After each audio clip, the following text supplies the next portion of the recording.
വയലും വീടും.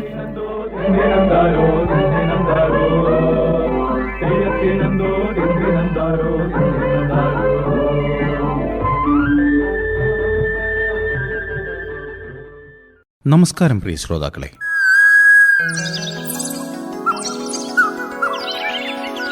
എല്ലാ ശ്രോതാക്കൾക്കും ഇന്നത്തെ വയലും വീടും പരിപാടിയിലേക്ക് ഹൃദ്യമായ സ്വാഗതം.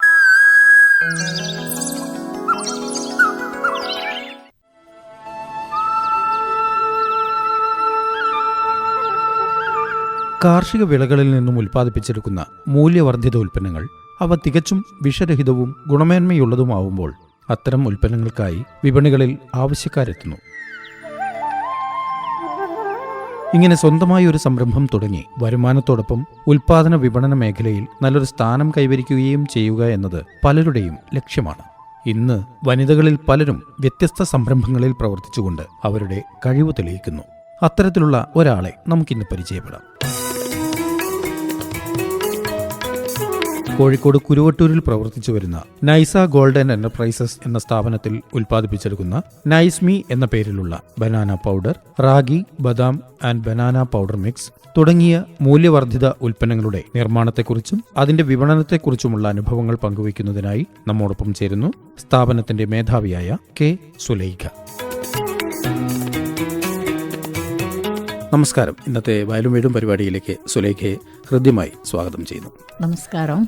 അപ്പോൾ എങ്ങനെയാണ് ഒരു സംരംഭക എന്ന രീതിയിൽ, പ്രത്യേകിച്ചും ഇതുപോലുള്ള മൂല്യവർദ്ധിത ഉൽപ്പന്നങ്ങൾ ഉണ്ടാക്കിയെടുക്കുന്ന മേഖലയിലേക്ക് കടന്നു വരാനുണ്ടായ സാഹചര്യം എങ്ങനെയാണ്? നിങ്ങൾ ആ മേഖലയിലേക്ക് കടന്നു വന്നത്? ഞാൻ ഒരു 15 വർഷത്തോളമായിട്ട് ഒരു ഡിസൈനറായിട്ടായിരുന്നു വർക്ക് ചെയ്തത്. അതായത് ടെക്സ്റ്റൈൽ ഡിസൈനറായിട്ട് എല്ലാ ഡ്രസ്സുകളും സ്റ്റിച്ച് ചെയ്യാൻ എനിക്കറിയാം. അപ്പോൾ അതുകൊണ്ട് അതിൽ ഡിസൈനർ മേഖല നിന്നിട്ട് 15 വർഷത്തോളം നിന്നപ്പോൾ ഞാൻ കരുതി ഈ ഡിസൈനർ മേഖല എല്ലാം പഠിച്ചിട്ടുണ്ട്, എല്ലാം തയ്ക്കാനെല്ലാം അറിയാം. ആ മേഖല ഞാൻ ഒഴിവാക്കാൻ ഇഷ്ടമില്ല. എനിക്ക് ഭയങ്കര ഇഷ്ടമാണ് ഡിസൈനിങ്. അപ്പോൾ ഹസ്ബൻഡ് ഗൾഫിലായിരുന്നു. അപ്പോൾ ഗൾഫിൽ ബിസിനസ്സൊക്കെ ഒഴിവാക്കി നാട്ടിലേക്ക് വരിക എന്ന് പറഞ്ഞപ്പോൾ ഞാൻ വെച്ചു ഞാനൊരു ടെക്സ്റ്റൈൽസ് മേഖലയിലാവുമ്പോൾ ഹസ്ബൻഡിന് ഈ മേഖലയായിട്ട് ഒരു ബന്ധവുമില്ല. അപ്പോൾ അതുകൊണ്ട് ഹസ്ബൻഡിനും കൂടിയും ചെയ്യാൻ പറ്റിയ ഒരു ജോലിയായിരിക്കുമല്ലോ നല്ലത്. അപ്പോൾ അങ്ങനെയാണ് ഞാനൊരു സംരംഭം തുടങ്ങിയാലോ എന്ന് ആലോചിച്ചത്. പക്ഷേ എൻ്റെ ഡിസൈനിങ് ഞാൻ ഒഴിവാക്കിയിട്ടുമില്ല. ഈ സംരംഭക എന്ന നിലയിൽ അതും കൊണ്ടുപോകുന്നുണ്ട്, ഇതും കൊണ്ടുപോകുന്നുണ്ട്, രണ്ടും ഞാൻ കൊണ്ടുപോകുന്നുണ്ട്. അപ്പം ഹസ്ബൻഡിന് ഇതിനെപ്പറ്റി ഒരു യാതൊരു അറിവില്ല. എനിക്കും ഈ മേഖലയിലെ അറിവില്ല. പക്ഷേ എനിക്ക് എന്തും അറിയാനുള്ള ഒരു താല്പര്യം ഉണ്ടായിരുന്നു. ഞാൻ ഇതിനെപ്പറ്റി സ്വയം പഠിക്കാൻ ഇറങ്ങി. പല സ്ഥലത്തും ഞാൻ അന്വേഷിച്ചു ഇതിനെപ്പറ്റി പഠിക്കാൻ വേണ്ടിയിട്ട്, നമ്മളൊരു ഫുഡ് മേഖലയെ പറ്റി പഠിക്കാൻ വേണ്ടി. പക്ഷേ എവിടുന്നും എനിക്ക് പഠിക്കാൻ പറ്റിയില്ല. തികച്ചും വ്യത്യസ്തമായ ഒരു രീതിയിൽ തന്നെ, അതായത് ഒരു ഡിസൈനർ എന്നുള്ള നിലയിൽ നിന്ന് ഒരു ഭക്ഷ്യ ഉൽപ്പന്നങ്ങൾ, മൂല്യവർദ്ധിത ഉൽപ്പന്നങ്ങൾ ഉണ്ടാക്കിയെടുക്കുന്ന ഒരു മേഖല. നമ്മുടെ നാട്ടിൽ ഇഷ്ടം പോലെ മൂല്യവർദ്ധിത ഉൽപ്പന്നങ്ങളുണ്ട്, കിട്ടാനുണ്ട്. അപ്പോൾ ഇതൊക്കെ പാഴായി പോവുക. അപ്പോൾ ഇവിടുത്തെ സാധനങ്ങളൊക്കെ പുറത്തേക്ക് പോവുക, എല്ലാ സാധനങ്ങളും പുറത്തേക്ക് പോവുക. അപ്പോൾ അതുകൊണ്ട് നമ്മുടെ നാട്ടിലെ സാധനങ്ങൾ വെച്ചിട്ട് തന്നെ നമുക്ക് ഉണ്ടാക്കിയാലോ ഒന്ന് ആലോചിച്ചിട്ട് പിന്നെ അതിനെപ്പറ്റി ഒരു പഠനം നടത്തിയാലോ എന്ന് വിചാരിച്ച് അങ്ങനെയാണ് ഈ കാർഷിക ഉൽപ്പന്നങ്ങൾ തിരഞ്ഞെടുത്തത്, എന്തൊക്കെ ഉൽപ്പന്നങ്ങൾ വേണമെന്നുള്ളത്. ഈ മൂല്യവർദ്ധിത ഉൽപ്പന്നങ്ങൾ ഉണ്ടാക്കാൻ വേണ്ടി മുഖ്യമായിട്ട് കാർഷിക വിളകളിൽ എന്തൊക്കെ ഇനങ്ങളാണ് നിങ്ങൾ ഇതിനു വേണ്ടി എടുക്കുന്നത്? അതായത് ഇവിടെ ഒരുപാട് നേന്ത്രക്കായ കൃഷി ചെയ്യുന്നുണ്ട് എല്ലാ സ്ഥലത്തും. അപ്പോൾ നമ്മൾക്ക് ഈസി ആയിട്ട് പോയിട്ട് എടുക്കാൻ പറ്റിയൊരു സാധനമാണ് നേന്ത്രക്കായ. അതായത് പുറത്ത് പോകേണ്ട ആവശ്യമില്ല. ഒന്നാമത്തത് ഞാനൊരു ലേഡി ആയതുകൊണ്ട് എനിക്ക് പുറത്തൊന്നും പോയിട്ട് അങ്ങനെ എടുക്കാം. എല്ലാം ചിന്തിച്ചിട്ടാണ് ഞാനൊരു ബിസിനസ്സിലേക്ക് ഇറങ്ങിയത്. അതായത് കൂടുതലായിട്ട് നമുക്ക് ഹാർഡ് വർക്ക് ചെയ്യാൻ പറ്റില്ല. അപ്പോൾ ഒരു നേന്ത്രക്കായ നമ്മളെ തൊട്ടടുത്ത എല്ലാ സ്ഥലങ്ങളിലും അത് ഉണ്ടാക്കുന്നുണ്ട്. അപ്പം ഞാൻ അത് പോയിട്ട് തിരഞ്ഞെടുക്കുമ്പോൾ അത് വെച്ചിട്ട് എന്തെങ്കിലും ഉൽപ്പന്നം തിരഞ്ഞെടുക്കുമ്പോൾ നമ്മുടെ നാട്ടിൽ ഇഷ്ടംപോലെ കിട്ടുന്ന സാധനം വെച്ചിട്ട് ചെയ്യണം. അതാണ് എൻ്റെ ഉദ്ദേശം ഉണ്ടായത്, മനസ്സിലെ ഉദ്ദേശം. ഇവിടെ തന്നെ കൃഷികൾ സ്ഥലത്ത് പോയിട്ട് കിട്ടുന്ന സാധനങ്ങൾ വെച്ചിട്ട് ചെയ്യണമെന്ന്. അങ്ങനെയാണ് ഈ ഉൽപ്പന്നം തിരഞ്ഞെടുത്തത്. അതായത് ഇത് നേന്ത്രക്കായ കൊണ്ടുണ്ടാക്കുന്ന ഒരു ഉൽപ്പന്നമാണല്ലോ. അപ്പോൾ അതിൻ്റെ കൂടെ മറ്റെന്തൊക്കെ ചേരുവകളാണ് ചേർക്കുന്നത്? അതായത് ഞാൻ ഫസ്റ്റിലുണ്ടാക്കിയത് വാഴപ്പഴം ഞവരയും ചേർത്തിട്ട് ഒരു ഹെൽത്ത് മിക്സായിട്ട്. ഹെൽത്ത് മിക്സ് ആയിട്ട്. അപ്പം ഈ പണ്ട് മുതലുള്ള ആൾക്കാർ കുട്ടികൾക്ക് കൊടുക്കുന്ന സാധനം ഞവര, ഈ കുന്നം വാഴക്കൻ്റെ പൊടി എന്ന് പറഞ്ഞിട്ടാണ് കൊടുക്കലെല്ലാവരും.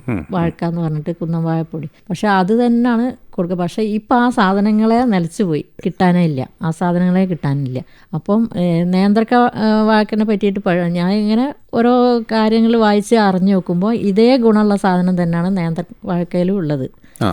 കുട്ടികൾക്ക് ഒരുപാട് ഗുണങ്ങളുള്ള സാധനമാണ് ഇത്. കുട്ടികൾക്ക് എന്ന് മാത്രമല്ല, വലിയവർക്കും പ്രായമുള്ളവർക്കും എല്ലാവർക്കും കഴിക്കാൻ പറ്റിയതാണ് നേന്ത്രവാഴക്ക എന്ന് പറയുന്നത്. അപ്പോൾ ഈ നേന്ത്രവാഴക്കയും ഞവരയും വെച്ചിട്ട് കുട്ടികൾക്കായിട്ട് ഒരു കുറുക്ക് ഉണ്ടാക്കാം. പിന്നെ നമ്മൾക്ക് അതിനെ കൊണ്ട് ദോശ ഉണ്ടാക്കാം, പുട്ടുണ്ടാക്കാം, ഈ പൊടി കൊണ്ട് തന്നെ ഉണ്ടാക്കാം. എല്ലാം ചെയ്യാൻ പറ്റും. എന്തൊക്കെ നമ്മൾക്ക് കഴിവുണ്ടോ ഈ പൊടികൾ വെച്ചിട്ട് ആ കഴിവുകൾ എല്ലാം ചെയ്യാൻ പറ്റും. അപ്പം നമുക്ക് നല്ല ഒറിജിനലായിട്ടുള്ളൊരു നേന്ത്രക്കായൻ്റെ പൗഡർ കിട്ടാൻ നമ്മളെ നാട്ടിലെ സാധനം തന്നെ കിട്ടാനുണ്ടല്ലോ. അപ്പം പുറത്തുനിന്ന് ഒരു പൗഡർ വാങ്ങിയിട്ടുണ്ടെങ്കിൽ അതിലിപ്പോൾ എന്തൊക്കെ കെമിക്കലുകളുണ്ടോ ഒന്നും അറിയാൻ പറ്റില്ല. എന്തും ചേർത്തെന്ന് എങ്ങനെയായാലും അറിയാൻ പറ്റില്ല. ഇതിനു വേണ്ടി കണ്ടെത്തുന്ന ഈ നേന്ത്രവാഴ കായകൾ, പച്ചക്കായകൾ, അത് ശേഖരിക്കുമ്പോൾ എന്തൊക്കെ കാര്യങ്ങളാണ് ശ്രദ്ധിക്കുന്നത്? എവിടെ നിന്നാണ് ഇത് ശേഖരിക്കുന്നത്? ഞാൻ മാർക്കറ്റിൽ വളരെ വില കുറച്ച് ഈ സാധനം കിട്ടാനുണ്ട്. അപ്പോൾ മാർക്കറ്റിലെ സാധനങ്ങൾ ഞാൻ എടുക്കാറില്ല മാർക്കറ്റിൽ പോയി. പിന്നെ തോട്ടങ്ങളിൽ നിന്ന് കിട്ടാനുണ്ട്. ആരുടെടുത്തെങ്കിലും പറഞ്ഞിട്ടുണ്ടെങ്കിൽ എത്തിച്ചു തരും. പക്ഷേ എനിക്കൊരു വിശ്വാസത്തിന് വേണ്ടിയിട്ട് ഞാൻ തന്നെ പോകും തോട്ടത്തിൽ. ഞാൻ തന്നെ സന്ദർശിച്ചിട്ട് ഒരു കൊലയ്ക്കുന്നതിൻ്റെ കുറച്ച് മുമ്പേ പോയി നോക്കും, കൊലയ്ക്കാനാവുമ്പം പോയി നോക്കും, ടൈം അഡ്ജസ്റ്റ് ചെയ്ത് എല്ലാ സമയത്തും പോയി നോക്കും. ആ തോട്ടത്തിൽ എന്തൊക്കെയാണ് വിളകൾ ഇടുന്നത് അത് അവരോട് തന്നെ അന്വേഷിക്കും. പ്രയോഗിക്കുന്ന വളവും കാര്യങ്ങളെല്ലാം നിങ്ങൾ പോയി നോക്കും, നേരിട്ട് കണ്ട് മനസ്സിലാക്കും. അപ്പോൾ അവർക്ക് നല്ല രസമായിട്ട് നമ്മൾക്ക് പറഞ്ഞുതരും അവരെ. അപ്പോൾ അവരെ ഇടയിൽ കൂടെ നടന്നിട്ട് ഈ വളത്തിനെ പറ്റിയിട്ട് പറഞ്ഞത് കേൾക്കുമ്പോഴും അവരെ കൊലകളെ പറ്റിയിട്ട് അവർ സ്നേഹത്തോടെ വളർത്തുന്നത് പറയുമ്പോഴും ഒക്കെ അവർക്കുള്ളൊരു സന്തോഷം തന്നെ വലുതാണല്ലോ. അപ്പോൾ അതൊക്കെ നോക്കിയിട്ടും അവരുടെ അടുത്തുനിന്ന് വിശ്വാസമുള്ള സാധനങ്ങൾ മാത്രം വാങ്ങുള്ളൂ.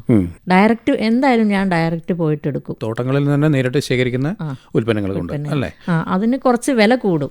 അവർ പറയുന്ന വില നമ്മൾ കൊടുക്കേണ്ടി വരും. പക്ഷേ വില കൊടുത്താലും നമ്മൾക്ക് മനസ്സിന് തൃപ്തിയായിട്ടുള്ളൊരു സാധനം കൊടുക്കണം. കൊടുക്കുന്ന ഉൽപ്പന്നങ്ങൾക്ക് വിഷരഹിതമായിട്ടുള്ള കാര്യങ്ങൾ തന്നെ വേണമെന്ന് നിർബന്ധം. അതിലൊരു പ്രിസർവേറ്റീവ് ചേർത്താൻ പാടില്ല. ഒരു നേന്ത്രവാഴക്കൻ്റെ പൊടിയാണെങ്കിലും ആ ഉൽപ്പന്നം അത്രയും നല്ലതായിട്ട് കൊടുക്കണം. അതിപ്പോൾ ഞാൻ കഴിക്കുന്നതും എൻ്റെ വീട്ടുകാർ കഴിക്കുന്ന അതേ സാധനം മറ്റുള്ള ആൾക്കാരും കഴിക്കണം. നമ്മളൊരു വിഷം കലർത്തിയിട്ട് കൊടുക്കുമ്പോൾ അത് നമ്മളൊരു തെറ്റ് ചെയ്യുന്നത് പോലെയാണല്ലോ നമുക്ക് തോന്നുക. തീർച്ചയായിട്ടും. അപ്പോൾ അതുകൊണ്ട് ഞാൻ തന്നെ തിരഞ്ഞെടുത്ത സാധനങ്ങളാണ് ഞാൻ കൊടുക്കുന്ന ജനങ്ങൾക്കും ഞാൻ കൊടുക്കാൻ ഉദ്ദേശിക്കുന്നത്. അപ്പോൾ ഇങ്ങനെ ഒരു ഉൽപ്പന്നം തയ്യാറാക്കാൻ വേണ്ടിയിട്ട് സാങ്കേതികപരമായിട്ട് എന്തൊക്കെ കാര്യങ്ങളാണ് ഒരുക്കിയിട്ടുള്ളത്? നേന്ത്രക്കായ എടുത്തിട്ട് നമ്മൾ നല്ലോണം വാഷ് ചെയ്യും. തോട്ടത്തിൽ നിന്ന് ശേഖരിച്ചിട്ട് കൊണ്ടുവന്നിട്ട് ഫസ്റ്റ് വാഷ് ചെയ്യും. എന്നിട്ട് കട്ട് ചെയ്യുന്ന മെഷീൻ ഉണ്ട്, കട്ടിങ് മെഷീൻ, അതിൽ വെച്ചിട്ട് കട്ട് ചെയ്യും. അതിനുശേഷം ഡ്രയറിൽ വെക്കും. ഡ്രയറിൽ വെച്ചിട്ട് ഉണക്കും. ഡ്രയർ എന്ന് പറഞ്ഞാൽ പലവിധം ഡ്രയർ ഉണ്ട്. എൻ്റെ അടുത്തുള്ള ഡ്രയർ കളർ പോവില്ല. ഈ നേന്ത്രക്കായൊക്കെ നമ്മൾ വെയിലത്ത് ഉണക്കുമ്പോൾ അതിനൊരു കറുപ്പ് കളർ വരും. ഈ ഡ്രയറിൽ വെക്കുമ്പോൾ കളർ മാറാത്ത വിധത്തിൽ നല്ല കളറായിരിക്കും. അതേ കളറിൽ തന്നെ കിട്ടും, വൈറ്റ് കളർ തന്നെ. അതിന് ഉണക്കുന്ന ഓരോ സാധനത്തിനും ഓരോ ഡിഗ്രി ഉണ്ട്. അപ്പം സമയക്രമം വെച്ചിട്ട് അല്ലെങ്കിൽ അതിന് പൂപ്പലൊക്കെ ബാധിക്കും. ആ സമയക്രമം കൂടി നമ്മൾ പഠിക്കാനുണ്ട്. അത് വെച്ചിട്ട് ഉണക്കിയിട്ട് പിന്നെ പൗഡറാക്കും. ആ ഉൽപ്പന്നം വെച്ചിട്ടാണ് നമ്മൾ പ്രൊഡക്റ്റ് ചെയ്യുന്നത്. അപ്പം നേന്ത്രക്കായ മാത്രം ഉപയോഗിച്ചുകൊണ്ടാണ് ഈ ഒരു ഉൽപ്പന്നം നിർമ്മിക്കുന്നത് അല്ലേ? വേറെ ഒന്നും അതിൽ ചേർക്കുന്നില്ല. ഒന്നും ചേർക്കേണ്ട ആവശ്യമില്ല. ശരിക്കും നമ്മളൊരു ഉൽപ്പന്നം കൊടുക്കുമ്പോൾ ഇതിൽ എന്തിനാണ് വേറൊരു സാധനം ചേർക്കേണ്ടതെന്ന് ഞാൻ ഇതുകൊണ്ടുണ്ടാക്കി 6 മാസം വരെയായിട്ട് ഒരു കംപ്ലൈൻറ്റ് വന്നിട്ടില്ല.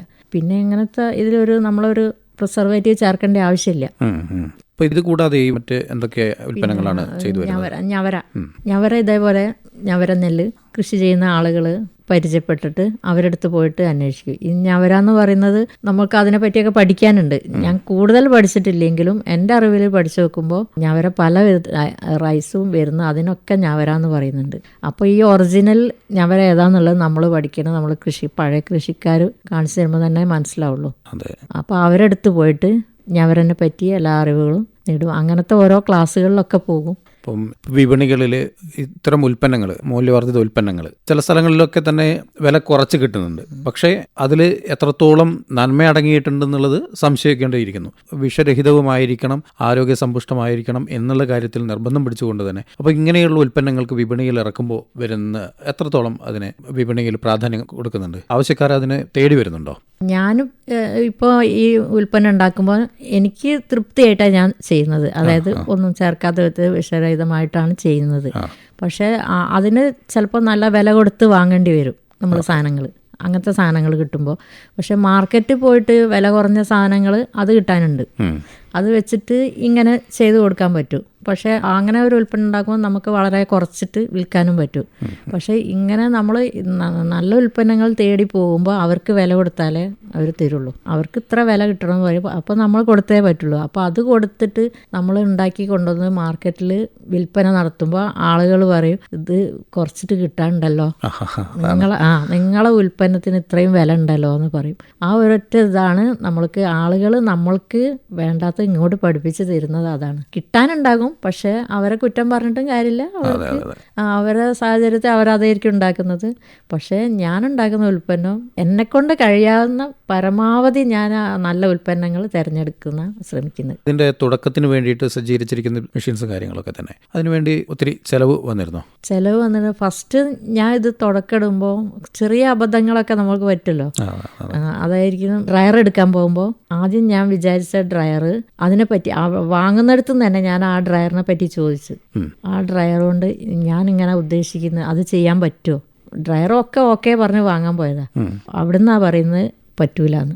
നിങ്ങൾ ഈ ഡ്രയറിൽ വെച്ചിട്ട് നിങ്ങൾ പറഞ്ഞ ആ ഉൽപ്പന്നം അതേപോലെ ചെയ്യാൻ പറ്റില്ലായിരുന്നു. അപ്പം കുറച്ച് വില കൂടും. അതിന് ഞാൻ പറഞ്ഞ ഡ്രയറിന് ഒരു 1.5 ലക്ഷം ആണെങ്കിൽ 4 ലക്ഷം വരും ഞാൻ വിചാരിച്ച ഡ്രയറിന്. നിങ്ങൾ ഉദ്ദേശിച്ച രീതിയിലുള്ള അതേപോലെ ചെയ്യണമെങ്കിൽ. അപ്പം ഞാൻ വിചാരിച്ച് ഒന്നും നോക്കിയില്ല, നല്ലത് തന്നെ വേണം.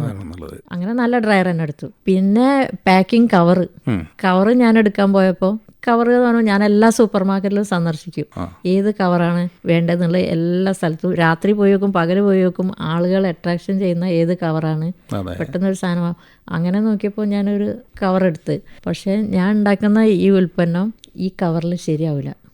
അതായത് ഇതിന് എയറൊന്നും കിടക്കാൻ പാടില്ല. ഈ ബനാന പൗഡറൊക്കെ വേഗം കേടുവരുന്ന സാധനങ്ങൾ. അത്രക്കും നല്ല ലെയറുള്ള കവറായിരിക്കണം. അപ്പം അത് കുറച്ച് കൂടുതൽ വാങ്ങിയിട്ടുണ്ടായിരുന്നു, നല്ലൊരു സംഖ്യക്ക്. ആ കവർ അവിടെ നിർത്തി വെച്ചിട്ട് എന്നാലും വേണ്ടില്ല എനിക്ക് നല്ല കവറാണ്. അങ്ങനെയാണ് പുതിയ കവറിലേക്ക് മാറിയത്. അപ്പോൾ ഈ കവറും കൂടി എന്നെ കുറച്ചും കൂടിയും രക്ഷപ്പെടുത്തുന്നുണ്ട്.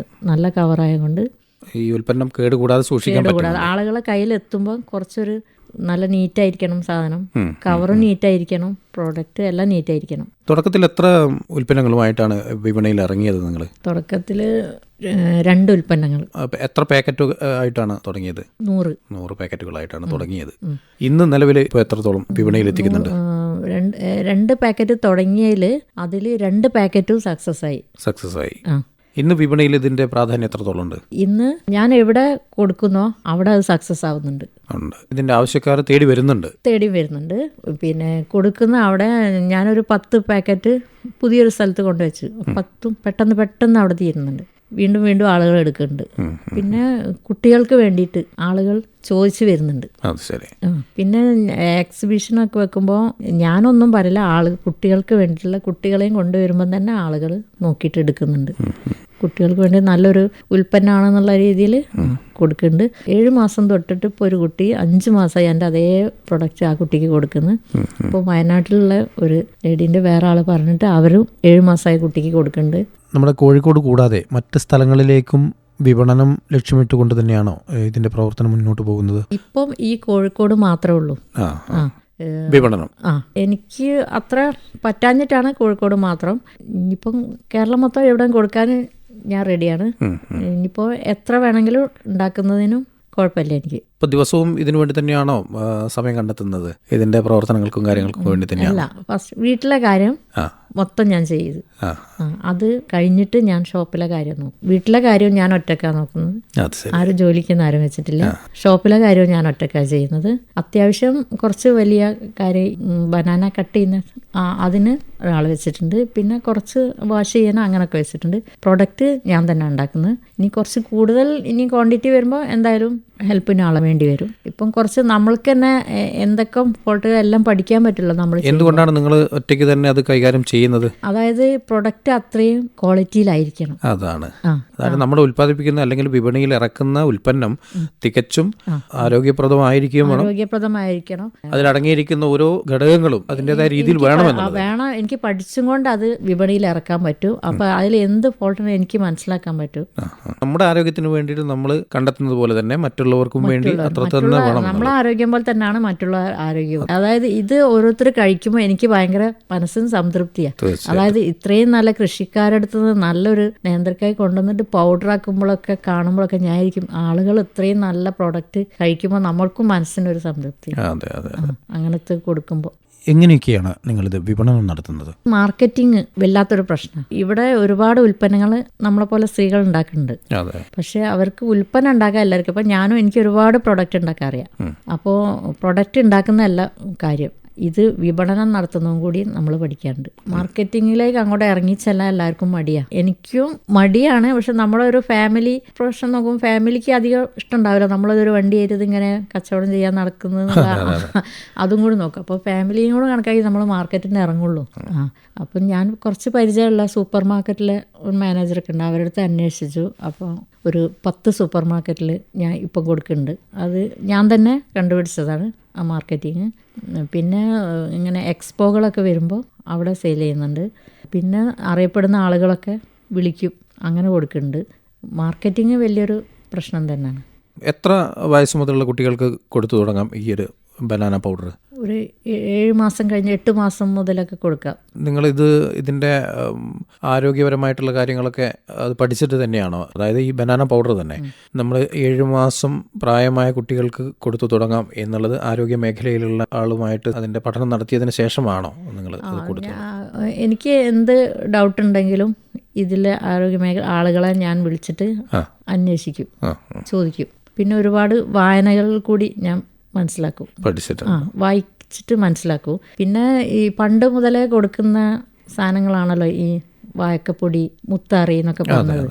അപ്പം അങ്ങനത്തെ ഉൽപ്പന്നങ്ങൾ നമ്മൾ പണ്ട് മുതലേ കേട്ട് വളർന്നൊരു ഉൽപ്പന്നങ്ങളാണല്ലോ. അപ്പോൾ അതുകൊണ്ട് അമ്മമാർക്കും താല്പര്യം ഇത് കൊടുക്കാൻ. അപ്പോൾ അവരെന്നെ നിർബന്ധിക്കും വേണമെന്ന് പറഞ്ഞിട്ട്. ഇത് ഉപയോഗിച്ചിട്ട് ഇതിന്റെ നന്മതിന്മകളെ കുറിച്ച് നിങ്ങൾ വിളിച്ച് പറയുന്നുണ്ടോ? പറയുന്നുണ്ട്. നല്ലതായിട്ട് തന്നെ തുടർച്ചയായിട്ട് വാങ്ങിക്കുന്നു. അതിന് ഉദാഹരണമായിട്ടുള്ള കുട്ടികളൊക്കെ എൻ്റെ കയ്യിലുണ്ട്. ഇപ്പോൾ അവർ വളരുന്നതോടെ എൻ്റെ ഇതേ ഫുഡ് മാത്രം കഴിച്ചിട്ട് വളരുന്ന കുട്ടികളുണ്ട്. കുട്ടികൾക്ക് നല്ല ടേസ്റ്റ് തോന്നുന്നുണ്ട് ഈ ഞാൻ ഉണ്ടാക്കുന്ന ഈ റാഗി ബദാം എന്ന് പറഞ്ഞാൽ. അത് ബദാമും ചേർത്തിട്ട്, ഈ ബദാം ചേർത്തതിനെക്കാളും വായക്കപ്പൊടിയാണ് കുട്ടികൾക്ക് കൊടുക്കുന്നത്. റാഗി ബദാം ഹെൽത്ത് മിക്സ് ആയിട്ടുണ്ട്. അത് വലിയ അതിലെന്തൊക്കെയാണ് ഉൾപ്പെടുത്തിയിരിക്കുന്നത്?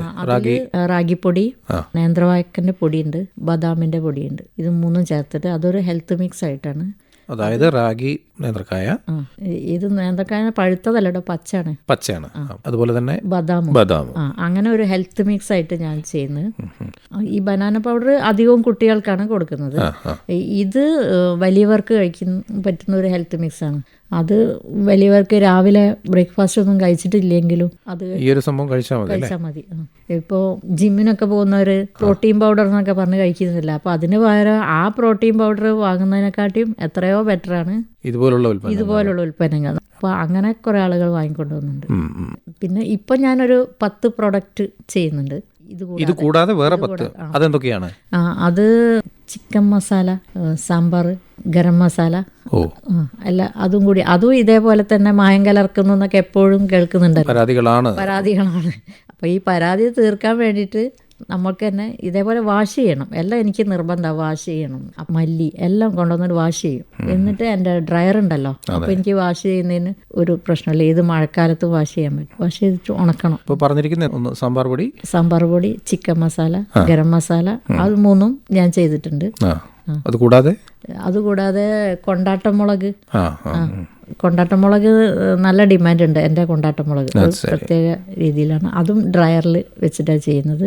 എനിക്ക് ആ ഒരു ഡ്രയർ ഉള്ളത് കൊണ്ട് ഒരുപാട് ഉൽപ്പന്നങ്ങൾ ഉണ്ടാക്കാം. പിന്നെ അവലോസ് പൊടി എന്ന് പറഞ്ഞിട്ട് അത് ഡേറ്റ്സ് ഇട്ടിട്ടുള്ള ഒരു അവലോസ് പൊടിയാണ് ഞാൻ ഡേറ്റ്സ് ഇട്ടിട്ട്. ഇനിയും കുറേ ഉൽപ്പന്നം ഉണ്ടാക്കാൻ പറ്റും, പക്ഷേ നമ്മൾ കുറേ അങ്ങനെ ഉണ്ടാക്കുന്നതിനെക്കാട്ടും ചെയ്യുന്ന ഓരോ ഉൽപ്പന്നങ്ങളും എത്ര കണ്ട് നമ്മൾ ക്വാളിറ്റിയിൽ ചെയ്യുന്നു അതാണ് ആദ്യം വേണ്ടിയത്. അപ്പോൾ ക്വാളിറ്റിയാണ് നമ്മൾ ആദ്യം നോക്കേണ്ടത്. അതിപ്പോൾ ഒരു കവറായാലും അത് അത്ര നീറ്റായിരിക്കണം, ഉൽപ്പന്നം നീറ്റായിരിക്കണം. പിന്നെ ഗുണം കുറയാനും പാടില്ല, പൈസ കൂടാനും പാടില്ല, ഗുണം കുറയാനും പാടില്ല. ആ രീതിയിൽ നല്ലൊരു ഉൽപ്പന്നം ആളുകൾക്ക് എത്തിക്കണം. ഇത്തരത്തിലുള്ള ഉൽപ്പന്നങ്ങൾ സ്വദേശത്തല്ലാതെ വിദേശത്തേക്കും അതിന്റെ വിപണനം നടത്താൻ ആഗ്രഹിക്കുന്നുണ്ടോ? അതിന്റെ എന്തെങ്കിലും പരിപാടികൾ എന്തെങ്കിലും ആസൂത്രണം ചെയ്യുന്നുണ്ടോ? ഉള്ളവർക്ക് ഇവിടുന്ന് കൊണ്ടുപോകുന്നുണ്ട്, എൻ്റെ അടുത്തുനിന്ന് വാങ്ങിയിട്ട് കൊണ്ടുപോകുന്നുണ്ട്. അത് ഇതേപോലെ കുട്ടികൾക്ക് വലിയവർക്കൊക്കെ തന്നെ ഇഷ്ടപ്പെട്ടിട്ട് വാങ്ങി കൊണ്ടുപോകുന്നുണ്ട്. ഇനിയിപ്പം ഒരു എക്സ്പോർട്ട് ആണ് ഞാൻ ഉദ്ദേശിക്കുന്നത്. പക്ഷേ കുറച്ചും കൂടി നമ്മൾ പഠിക്കാറുണ്ട് എക്സ്പോർട്ട് ചെയ്യും മുന്നേ. ഉൽപ്പന്നങ്ങൾ കൂടുതൽ ഒന്നും കൂടി വിപുലമാക്കേണ്ടതുണ്ട് അല്ലേ? ഉണ്ട്. ഞാൻ ഇപ്പം തുടങ്ങിയ ആ ഉൽപ്പന്നം 2 പ്രോഡക്റ്റ് ഫസ്റ്റ് തുടങ്ങിയത്. ആ ഫസ്റ്റ് തുടങ്ങിയ അതിലൊരു ഉൽപ്പന്നമാണല്ലോ അത്രയും എല്ലാവർക്കും ഇഷ്ടപ്പെട്ടു. റാഗി ബദാം മിക്സിന്റെ അത് എല്ലാവർക്കും വളരെ ഇഷ്ടപ്പെട്ടത് കൊണ്ട് ഒരു പാക്കറ്റ് പോലും എനിക്കത് മടങ്ങി വന്നിട്ടില്ല അങ്ങനെ കൊടുത്തിട്ട്. നഷ്ടപ്പെടാതെ എല്ലാ പാക്കറ്റും സെയിലായിട്ടുണ്ട് എനിക്ക്. അപ്പം അതുകൊണ്ട് എനിക്കൊരു മനസ്സിന് ഒരു നല്ലൊരു സംതൃപ്തിയായി. എൻ്റെ ഒരു ഉൽപ്പന്നം തന്നെ അത്രയും നന്നായിട്ട് പോകുന്നത് കൊണ്ട്. ഒരു വനിതാ സംരംഭക എന്നുള്ള നിലയിലേക്ക് നിങ്ങൾ ഇത്രയും ഉൽപ്പന്നങ്ങൾ ചെയ്യുമ്പോൾ അത് കേട്ടുകൊണ്ടിരിക്കുന്ന ശ്രോതാക്കളുള്ള വനിതകൾക്ക് അതൊരു വലിയൊരു പ്രചോദനം തന്നെയായിരിക്കും. ഞാൻ ഇത്രയും ഒറ്റയ്ക്ക് കൊണ്ടുപോകുന്ന എൻ്റെ മക്കൾക്ക് വരെ വിഷമമായിരുന്നു. അതായത് ഇങ്ങനെ ഞാൻ വീട്ടിലെല്ലാ പണിയും തീർത്തിട്ടാണ് ഞാൻ അവിടേക്ക് പോകുന്നത്. ചോറ് വരെ ഉണ്ടാക്കി വെച്ച് ഷോപ്പിലേക്ക് പോകുന്നു. ഷോപ്പിലെല്ലാ പണിയും ഒറ്റയ്ക്ക് തീർത്തിട്ടാണ് മാർക്കറ്റിങ്ങിന് അവിടെ പോയി നോക്കണം. എല്ലാ സ്ഥലത്ത് കൊടുത്ത പ്രൊഡക്റ്റ് പോയിട്ട് നോക്കിയിട്ടില്ലെങ്കിൽ ഞാൻ വെച്ച സ്ഥലത്ത് ഉണ്ടാവില്ല സാധനം. നമ്മൾക്ക് അവർ നമ്മളടുത്തുനിന്ന് ഷെൽഫിന് പൈസ ഒക്കെ വാങ്ങിയിട്ടാണ് വെക്കുന്നത്. അപ്പോൾ അവിടെ ഷോപ്പുകളിൽ വെക്കുന്നത്. അപ്പോൾ അവിടെ പോയി നോക്കുമ്പോൾ ഷെൽഫ് സാധനം ഉണ്ടാവില്ല. ഞാൻ ചോദിക്കുക എവിടെ പ്രൊഡക്റ്റ്, അത് പോയിട്ടുണ്ടെന്ന് തോന്നുന്നു പറയും. പക്ഷേ എന്നാലും ഞാൻ അവിടെ തിരയും നോക്കുമ്പോൾ അടിയിലേക്കൊക്കെ ഇട്ടിട്ടുണ്ടാവും. അങ്ങനെ എത്ര പ്രാവശ്യം അടിയിലേക്ക് വേറെ കമ്പനി വരുമ്പോൾ അവരെ സാധനം വെക്കും, നമ്മളെ പ്രോഡക്റ്റ് അടിയിലുണ്ടാവും. നമ്മുടെ പ്രോഡക്റ്റ് അവിടെ വെക്കുകയാണ്, അവരുടെ നിന്ന് ആദ്യം പൈസ വാങ്ങിക്കില്ലേ? ഷോപ്പിൽ നിന്ന് വാങ്ങിക്കുന്നുണ്ട്, പൈസ വാങ്ങിക്കുമല്ലോ. പക്ഷെ പൈസ വാങ്ങിച്ചു കഴിഞ്ഞാൽ നിങ്ങൾ ആ പ്രോഡക്റ്റ് പോകുന്നുണ്ടോ എന്നുള്ളത് കൃത്യമായിട്ട് നിങ്ങൾ ശ്രദ്ധിക്കുന്നുണ്ട്. ഞാൻ ശ്രദ്ധിക്കും. അല്ലാതെ നമ്മൾ അവിടെ ഉപേക്ഷിച്ച് വരികയല്ല ചെയ്യുന്നത്. ഇല്ല പോയിട്ട് അതിലൊരു പൊടി ഉണ്ടെങ്കിൽ ഞാനത് തുടച്ച് വെക്കും. പിന്നെ ഡേറ്റ്, ആ ഡേറ്റിന്റെ മുമ്പേ എല്ലാ സ്ഥലത്തും പോയിട്ട് ഞാൻ മാറ്റി വെക്കും. എല്ലാ സാധനവും ഡേറ്റിന്റെ ഒരു മാസം മുന്നേ ഞാൻ മാറ്റി വെക്കും. ആ ഡേറ്റ് കഴിഞ്ഞ് കഴിഞ്ഞാൽ നിങ്ങൾ തിരിച്ചെടുക്കുകയാണോ ചെയ്യുന്നത്? ഉണ്ടെങ്കിൽ അഥവാ ഡേറ്റിന്റെ മുമ്പേ ഏപ്രിലാണെങ്കിൽ മാർച്ചിൽ തന്നെ ഞാനത് തിരിച്ചെടുത്ത് ഞാൻ തന്നെ മാറ്റി വെക്കും. എനിക്കത് കൊടുക്കുന്നത് എപ്പോഴും നല്ല പ്രൊഡക്റ്റ് ആയിരിക്കണം എന്നുള്ളതിൽ ഞാൻ മാറ്റി വെക്കും. അപ്പോൾ അതുകൊണ്ട് എൻ്റെ പ്രൊഡക്റ്റിനെ ഞാൻ അത്രത്തോളം സ്നേഹിക്കുന്നുണ്ട്. ഇപ്പോൾ ഈ ഒരു ഉൽപ്പന്നം കൊണ്ട് മെച്ചം തന്നെയാണോ, ലാഭകരമായിട്ട് മുമ്പോട്ട് പോകുന്നുണ്ടോ? അതായത് ഞാനിപ്പോൾ ഒരു 10 പാക്കറ്റ് ഉണ്ടാക്കിയാലും എനിക്ക് അത് ലാഭമാണ്. പക്ഷേ അത്ര പോയാൽ പോരാ. ഞാൻ ചെയ്യുന്ന മെനക്കെടിന് അത്ര പോയാൽ പോരാ. അപ്പോൾ ഇത്രയും കൂടുതൽ ഉൽപ്പന്നങ്ങൾ വിപണിയിൽ ഇറക്കണമെന്നുണ്ടെങ്കിൽ നിങ്ങൾ ഒറ്റയ്ക്ക് വിചാരിച്ചു കഴിഞ്ഞാലും നടക്കാത്തൊരവസ്ഥയിലാണ്. മാർക്കറ്റിങ്ങിന് ആളുണ്ട്. ഇപ്പോൾ ചെറിയൊരാളെ വെച്ചിട്ടുണ്ട് മാർക്കറ്റിങ്ങിന്. എനിക്ക് ഒരു അസുഖം വന്നിട്ട് കിടപ്പിലായിരുന്നു. ഞാൻ ഒരു മാസത്തോളം വീട്ടിൽ നിന്ന് ഇറങ്ങാൻ പറ്റാതായിട്ടുണ്ടായിരുന്നു 15 വർഷം മുമ്പേ. അപ്പോൾ ഈ കൈക്ക് എനിക്ക് സ്വാധീനം ശരിക്കില്ല. ഈ കൈക്ക് ഇപ്പോഴും എനിക്ക് ഇവിടെ ഒരു വേദന ഉണ്ട്, ഷോൾഡർ വേദന, കാലിനുണ്ട്. പക്ഷെ വേദന സഹിച്ചും ചെയ്യും എന്നുള്ള ഒരൊറ്റതിലാണ് മുന്നോട്ട് പോകുന്നത്. പല പ്രതിസന്ധികളിലൂടെയും കടന്നു വന്ന് രോഗാവസ്ഥയിലായിട്ടും അതിൽ നിന്നൊക്കെ സ്വന്തം മനസ്സിനെയും ശരീരത്തിനെയും ഉത്തേജിപ്പിച്ച് എടുത്തുകൊണ്ട് തന്നെ എനിക്ക് മനസ്സിനൊരു ടെൻഷൻ വരുമ്പോൾ ഇങ്ങനെ പണിയിലേക്ക് പോകുന്നുണ്ട്. ആ ടെൻഷനെ ഞാൻ ഒഴിവാക്കാൻ വേണ്ടി കൂടിയാണ് ഞാൻ ഓരോ ജോലിയിൽ ഏർപ്പെട്ടത്. നമ്മളൊരു വീട്ടിൽ എന്തിനും സ്ത്രീകളാണ് മുന്നോട്ട് ഇറങ്ങേണ്ടത്. ബുദ്ധിമുട്ടുണ്ട് എന്ന് പറയും. ഞാനിപ്പോൾ കുറച്ച് സ്ത്രീകൾക്ക് ഹെൽപ്പും ചെയ്യുന്നുണ്ട്. എങ്ങനെ ഞാൻ എൻ്റെ പ്രൊഡക്റ്റ് കൊടുത്തിട്ട് നമ്മൾ വീട്ടിൻ്റെ അടുത്ത് തന്നെ അവർക്ക് കുറച്ചൊരു ബുദ്ധിമുട്ടുള്ള സ്ത്രീയാണ്. അപ്പോൾ ഞാൻ എൻ്റെ പ്രൊഡക്റ്റ് ഉണ്ടാക്കിയിട്ട് അവരെ കയ്യിൽ കൊടുക്കുന്നുണ്ട്. ഞാൻ പറഞ്ഞു നിങ്ങളിത് കൊണ്ടുപോയി സെയിൽ ചെയ്തോ, എന്നിട്ട് അതിൽ കിട്ടുന്ന പൈസ ഒരു മക്കളുണ്ട്, പക്ഷേ അവർക്ക് കുറച്ച് മക്കളെ കൊണ്ട് തന്നെ കുറച്ച് ബുദ്ധിമുട്ട് വന്നപ്പോൾ അവരാകെ മാനസികമായിട്ട് ഭയങ്കര വിഷമത്തിൽ. അപ്പം ഞാൻ പറഞ്ഞു നിങ്ങൾക്ക് കിട്ടുന്ന പൈസ എവിടെയെങ്കിലും ഡെപ്പോസിറ്റ് ചെയ്തുകൊണ്ട് ആ പൈസ എടുക്കുകയേ വേണ്ട, ഒരു 10 രൂപ ആണെങ്കിലും. അങ്ങനെ ഒരു സ്ത്രീക്ക് ഞാൻ ഹെൽപ്പ് ചെയ്തിട്ട് സാധനം കൊടുക്കുന്നുണ്ട്. അവർ കൊണ്ടുപോയി സെയിൽ ചെയ്യുന്നുണ്ട്. പിന്നെ എൻ്റെ ടൈലറിങ് യൂണിറ്റ് എന്ന് പറഞ്ഞല്ലോ, അതിലെ മെഷീനൊക്കെ വേറൊരു ലേഡിക്ക് ഞാൻ വെച്ച് കൊടുത്തിട്ടുണ്ട്. അവർക്ക് ഞാൻ പറഞ്ഞു ഞാൻ ടൈലറിങ് പഠിപ്പിച്ച് തരാം, അവർക്കും കുറച്ചൊരു ബുദ്ധിമുട്ടുണ്ട്. ഈ പണീൻ്റെ ഇടയിൽ കൂടെ ഞാൻ അതിനും പോകുന്നുണ്ട്. സ്ത്രീകൾക്ക് ഇഷ്ടംപോലെ മേഖല ഉണ്ട് ഇവിടെ. പക്ഷേ സ്ത്രീകൾ മുന്നിട്ട് ഇറങ്ങണം. പേടിയാണ് ആൾക്കാർക്ക്, ഇത് മുന്നോട്ട് പോവോ സെയിലാവോ അങ്ങനെ ഒരു പേടിയാണ്. ഇതുപോലുള്ള സംരംഭങ്ങളായിട്ട് തന്നെ വീടുകളിൽ ഇരിക്കുന്ന സ്ത്രീകൾക്ക് ഇന്ന് മുൻപന്തിയിലേക്ക് വരാം എന്നുള്ളതിന് ഒരു ഉദാഹരണം തന്നെയാണ്. ആർക്ക് എന്ത് ഹെൽപ്പ് വേണമെങ്കിലും ഞാൻ ചെയ്തു കൊടുക്കാന്ന് പറഞ്ഞിട്ടുണ്ട്. A to Z എന്നെ കൊണ്ട് കഴിയുന്ന ഹെൽപ്പ് ഞാൻ ചെയ്തു കൊടുക്കാം. ഇനിയിപ്പോൾ അറിയാത്തവർക്ക് എന്നെ കൊണ്ട് അറിയുന്ന എല്ലാം ഞാൻ പറഞ്ഞു കൊടുത്തിട്ട്, ടൈലറിങ് ആയാലും ഇനിയിപ്പോൾ അതിന് താല്പര്യമുള്ളവരാണെങ്കിൽ അത് വേണമെങ്കിൽ ഞാൻ പറഞ്ഞു കൊടുത്തിട്ട് ഷോപ്പ് നടത്തിയ ആളുകളും ഉണ്ട് ഇവിടെ കോഴിക്കോട് നിലവിലുണ്ട്, ഞാൻ പഠിപ്പിച്ചിട്ട്. അപ്പോൾ അങ്ങനെ എന്ത് ഹെൽപ്പ് വേണമെങ്കിലും ഞാൻ ചെയ്തു കൊടുക്കാം. സ്ത്രീകൾ എന്തായാലും മുന്നോട്ട് വരണം. ഈ വിഷമിച്ച് വീട്ടിലിരിക്കുന്നവർ എന്തായാലും വിഷമിച്ച് ഇരുന്നിട്ട് ഒരു കാര്യമില്ല, ഇരിക്കേണ്ട ആവശ്യമില്ല, ഒരാവശ്യമില്ല. അങ്ങനെ വിഷമിച്ച് മറ്റുള്ളവരെ തോൽപ്പിച്ചിട്ട് നമ്മൾ വിഷമിച്ചിരിക്കേണ്ട ഒരാവശ്യമില്ല. മറ്റുള്ളവർ എന്ത് വിചാരിക്കുമെന്ന് വിചാരിച്ചിട്ടും കാര്യമില്ല. ഈ പറയുന്ന ആൾ മറ്റുള്ളവർ എന്ത് വിചാരിച്ചാൽ നമ്മളെ ജീവിതം നശിച്ചു പോവുകയും ചെയ്യും. ഞാനിപ്പോൾ എനിക്ക് ഇത്രയും ഏജായിട്ടും ഞാൻ എൻ്റെ ഒരു വയസ്സ് പോലും ഞാൻ വെറുതെ ആക്കിയിട്ടില്ല. ഇനിയിപ്പോൾ ഏത് സ്ത്രീകളായാലും ഇങ്ങനെ ഒരു സംരംഭം തുടങ്ങാൻ ഇറങ്ങുമ്പോൾ ഫസ്റ്റ് നല്ല ഉൽപ്പന്നം കൊടുക്കുക. നമ്മളിപ്പോൾ ക്വാളിറ്റി കൂട്ടുമ്പോൾ ചിലപ്പോൾ വില കൂടും. വില കൂടിയാലും 1-2 പ്രാവശ്യം ആളുകൾ വില കൂടിയെന്ന് പറഞ്ഞാലും നല്ല ഉൽപ്പന്നം കിട്ടുമ്പോൾ ആളുകൾ തിരഞ്ഞു വരും. അപ്പോൾ അതുകൊണ്ട് ലാഭം മാത്രം നോക്കരുത്, ഉൽപ്പന്നത്തിൻ്റെ മേന്മയും കൂടി നോക്കണം. അതാണ് ആദ്യം വേണ്ടത്. ആ മേന്മ എവിടെയും നഷ്ടപ്പെടൂല. അതിലൊരു കളങ്കവും വരുത്താൻ പാടില്ല എന്നാ. നമ്മൾ എന്തിന് നമ്മളായിട്ട് മറ്റുള്ളവരെ ഇങ്ങനെ ഗുണമേന്മയുള്ള ഉൽപ്പന്നങ്ങൾ നമ്മൾ സമൂഹത്തിലേക്ക് ഇറക്കുമ്പോൾ തുടക്കത്തിൽ അതിനുള്ള ചിലപ്പോൾ ബുദ്ധിമുട്ടുകളും കാര്യങ്ങളും ഉണ്ടെങ്കിലും പിന്നീട് അത് ഗുണമേന്മയായിട്ട് തന്നെ നമുക്ക് കൂട്ടിനുണ്ടാവും എന്നുള്ളത് ഞാൻ അതിലാണ് ഉറച്ചു നിന്നത്. അതായത് എനിക്ക് എല്ലാവരും പറയും നിങ്ങൾ ഇത്ര വില ഇട്ടിട്ട് ഇങ്ങനെ കൊടുത്താൽ കുറേ കാലമായാലും കേൾക്കുന്ന നിങ്ങൾ ഇങ്ങനെ പ്രൊഡക്റ്റ് തുടങ്ങി അങ്ങനെ പോയാൽ മതിയോ, ഇത്ര വില കെട്ടി കൊടുക്കുക, അങ്ങനെ പലതും പറയുമ്പോൾ ഞാൻ പറയും എനിക്ക് എൻ്റെ ക്വാളിറ്റിയിൽ ഞാനൊരു മാറ്റം വരുത്തൂല. മെല്ലെ പോയാലും വേണ്ടിയില്ല, എനിക്ക് തിരക്കൊന്നുമില്ല, പക്ഷെ ക്വാളിറ്റിയാണ് ഞാൻ മുൻതൂക്കം കൊടുക്കുന്നത്. ഇങ്ങനെ ഒരു സംരംഭം തുടങ്ങാൻ വേണ്ടിയിട്ട് എന്തെങ്കിലും പരിശീലനങ്ങളോ കാര്യങ്ങളോ നിങ്ങൾക്ക് കിട്ടിയിട്ടുണ്ടായിരുന്നു? പരിശീലനം നമുക്ക് ഓരോ ഗ്രൂപ്പുകളിൽ ഓരോ പരിശീലനത്തിന് പറ്റിയ ക്ലാസ്സുകൾ ഇങ്ങനെ വരും. അപ്പോഴൊക്കെ ഞാൻ പങ്കെടുക്കും, എല്ലാ സ്ഥലത്തും പങ്കെടുക്കും. ഒരു സ്ഥലത്തുനിന്ന് ഒരറിവേ കിട്ടുള്ളൂ, എന്നാലും വേണ്ടില്ല ആ അറിവ് കിട്ടാൻ വേണ്ടിയിട്ട് പങ്കെടുക്കും. അങ്ങനെ പങ്കെടുക്കുമ്പോൾ കുറേ ആളുകളെ പരിചയപ്പെടുമ്പോൾ അവരുടെ അടുത്തുനിന്ന് വിളിച്ചിട്ട് എനിക്ക് എന്ത് ഡൗട്ട് ഉണ്ടെങ്കിലും അവരുടെ അടുത്തുനിന്ന് അന്വേഷിക്കും, അവർ പറഞ്ഞുതരും. തൃശ്ശൂർ, മണ്ണുത്തി അതേപോലത്തെ അങ്ങനത്തെ സ്ഥലങ്ങളിലൊക്കെ പോയിട്ട് ക്ലാസ്സും പെരുവണ്ണാമൊഴി അങ്ങനത്തെ എല്ലാ സ്ഥലങ്ങളും സന്ദർശിക്കും. അവിടെ നിന്നൊക്കെ തന്നെയാണ് ഈ പരിശീലനങ്ങൾ. അവിടെ നമുക്ക് ഓരോ എന്ത് വേണമെങ്കിലും അവരെ സഹായം കൂടിയും കിട്ടും. ICAR കുന്നമംഗലം മൂയിക്കൽ അവിടെ പോവാറുണ്ട്. നമുക്ക് വേണ്ടിയിട്ട് എല്ലാ സപ്പോർട്ടും ഇപ്പം അവരൊക്കെ ചെയ്യുന്നുണ്ട്. വ്യവസായ വകുപ്പിന്റെ കീഴിൽ എന്തെങ്കിലും അവര് നല്ല സന്തോഷത്തോടു കൂടിയാണ് നമ്മളെ വരാൻ ഈ എക്സിബിഷനൊക്കെ നടത്തിയത്. നിങ്ങളുടെ ഉൽപ്പന്നങ്ങൾക്ക് വേണ്ടിയിട്ട് പ്രത്യേക സ്റ്റാളുകളും കാര്യങ്ങളൊക്കെ നല്ല സ്റ്റാളുകളൊക്കെ തന്നിട്ട് നമ്മൾ അതൊക്കെ വലിയ ഉപകാരം. നല്ല സ്റ്റാളുകളൊക്കെ ഫ്രീ ആയിട്ടാണ് തരുന്നത്. മറ്റുള്ള സ്റ്റാളുകളൊക്കെ 10,000 ഒക്കെ ചോദിക്കുമ്പോൾ ഇവര് ഫ്രീ ആയിട്ട് നമ്മൾക്ക് ഇങ്ങനത്തെ ഓരോ പരിചയപ്പെടാനുള്ള അവസരം കൂടിയും അവരുണ്ടാക്കി തന്നല്ലോ. ഇത്തരം ഉൽപ്പന്നങ്ങൾ നിർമ്മിച്ച് ഇതുപോലെ തന്നെ ഒരു സംരംഭക ആവണം എന്നാഗ്രഹിക്കുന്ന ചില വീട്ടമ്മമാരുണ്ടാവും, ചിലപ്പോൾ ഇത് കേട്ടുകൊണ്ടിരിക്കുന്ന ശ്രോതാക്കളിൽ. അവർക്ക് നിങ്ങളെ സമീപിക്കണം അല്ലെങ്കിൽ നിങ്ങളെ ഒന്ന് ബന്ധപ്പെടണമെന്ന് ആഗ്രഹിക്കുകയാണെങ്കിൽ നിങ്ങളുടെ നമ്പർ ഒന്ന് പറയാം. തീർച്ചയായും എപ്പം വേണമെങ്കിൽ വിളിച്ചാൽ ഏത് സമയത്തും എന്നെക്കൊണ്ട് എൻ്റെ പരിധിയിലുള്ള എല്ലാ ഹെൽപ്പും ഞാൻ പറഞ്ഞു കൊടുക്കും. എൻ്റെ നമ്പർ 9747625198 9747625198. അപ്പോൾ നൈസ ഗോൾഡൻ എൻ്റർപ്രൈസസ് എന്ന സ്ഥാപനം വളരെ വിപുലമായ രീതിയിൽ നടത്തിക്കൊണ്ടുവരുന്ന വീട്ടമ്മയും അതുപോലെ തന്നെ ഒരു നല്ലൊരു സംരംഭകയായിട്ടുള്ള സുലേഖയാണ് നമ്മളിതുവരെ പരിചയപ്പെട്ടത്. അവരുടെ മൂല്യവർദ്ധിത ഉൽപ്പന്നങ്ങളുടെ വിശേഷങ്ങൾ ഇതുവരെ പങ്കുവയ്ക്കുകയായിരുന്നു. സുലേഖയ്ക്ക് ഇനിയും ഇത്തരം ഉൽപ്പന്നങ്ങളുമായിട്ട് വിപണിയിൽ നല്ലൊരു സ്ഥാനം കൈവരിക്കാൻ സാധിക്കട്ടെ എന്ന് ആകാശവാണി വയലും വീടും പരിപാടി ആശംസിക്കുകയാണ്. വയലും വീടും പരിപാടി സമാപിക്കുന്നു.